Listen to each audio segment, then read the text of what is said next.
What does it take to own a home in Sydney these days? Have you done the numbers of what you need to earn, Treasurer?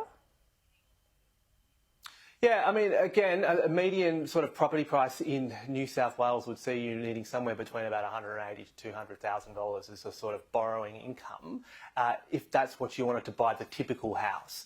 It should make this point. That's a lot higher than it was before, and as a consequence, the number of people who are buying homes in there is they're delaying those purchases to later in life. It used to be the case that a person generally had a mortgage by the time they were 25 to 29, just a few decades ago. That's now been delayed to about 35 to 40. And I make this point. If we continue to see people have to delay the opportunity to buy a home, then what will happen is that it will put a lot of pressure on their superannuation and it will put a lot of pressure on our pension schemes.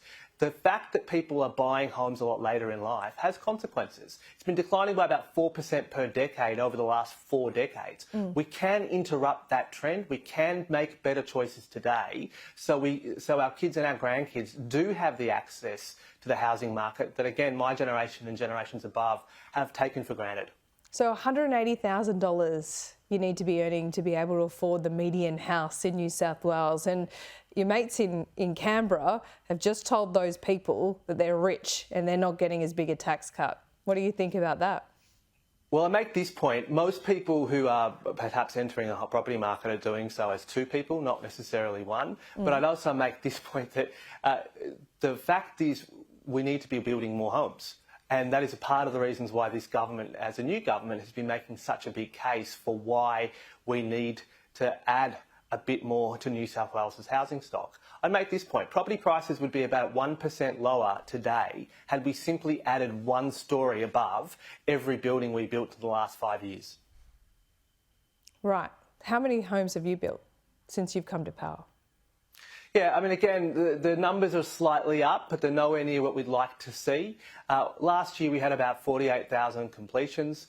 We look at Victoria that had about 58,000 completions. We know that we have a lot of work to do to catch up here in New South Wales. It is disappointing that year after year we've seen a decline in the number of completions taking place in New South Wales. We don't pretend for a second that you can turn that around quickly, but we make the point that we have to try. If we do nothing, if we simply tolerate this status quo, then we'll have we run the risk of having a landed gentry where some people own homes and some people's ability to own homes depends on whether or not they're going to inherit wealth. And a lot of other people who work very hard won't have a realistic chance of home ownership. Well, let me finally ask you this, because it's a longer conversation. I hope to have more conversations with you like this, Treasurer. But one thing that is within your power that you could do quite quickly, if you wanted to be bold about it, is do something about the tax system that you have control of, things like stamp duty. Don't you agree that if stamp duty wasn't so high, that people would be able to move or more inclined to move out of big homes that didn't suit them so much anymore? Will you do something about that? Yeah, that's why we have already in our first year made sure that any first home buyer who buys a property less than $800,000 pays no stamp duty.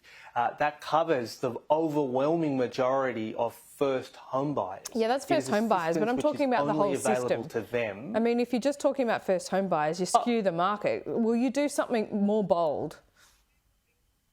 Well, I'll make this point. The challenge is acute for first home buyers, and often because they are competing with investors. And so we took a policy to the last election to single them out for praise and to single them out for assistance when it comes to paying stamp duty. We're proud to have implemented that policy that has made sure that the overwhelming majority of first home buyers don't pay any stamp duty. Broader questions around tax reform, again, will always treat ideas on their merits. I've made this point before. So you want ideas on their merits, but do you have any of your own plans?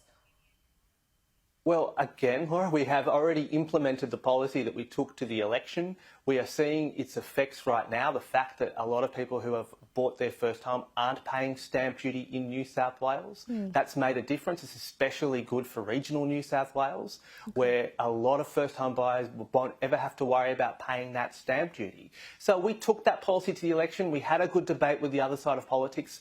The people of New South Wales made a choice. We've implemented that decision. Okay, we'll speak to you soon, Treasurer. Thanks so much.